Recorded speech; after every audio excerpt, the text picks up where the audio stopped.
My wife and I, we were asleep, and the police knocked on our door. And the first thing I thought was, what did I do? Why are they here?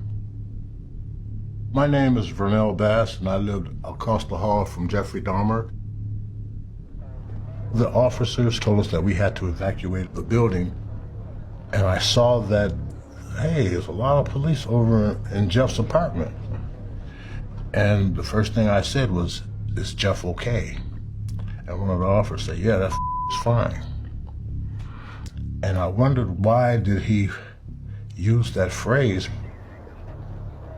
I could see them taking things out of Jeff's apartment.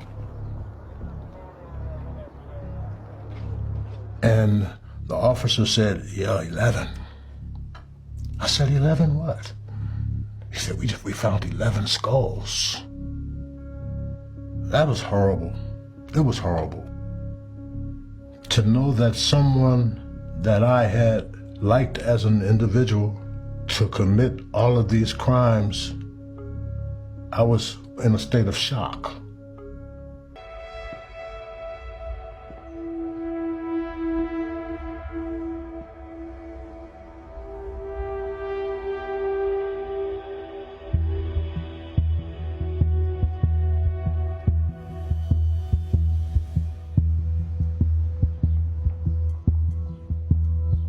Right now, we're at where the Oxford Apartments used to be before they tore it down a few years ago.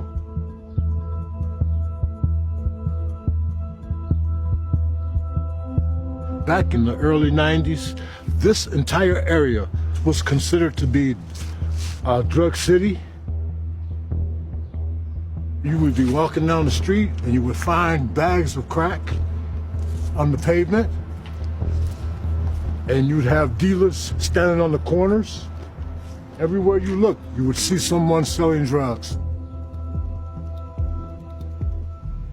The neighborhood was predominantly black. And Jeffrey Dahmer was the only single white male that lived in the area.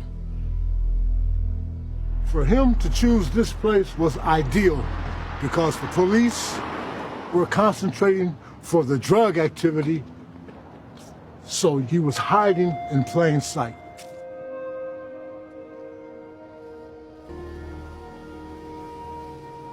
The first time I met Jeffrey Dahmer was when we were passing each other in the hallway. He lived in apartment 213, and we lived in apartment 214. We started talking to each other. He worked at the Ambrosia Chocolate Factory downtown in Milwaukee. He was just a normal guy that kept to himself and seemed like easygoing. And I could not see him hurting anyone, not even a fly.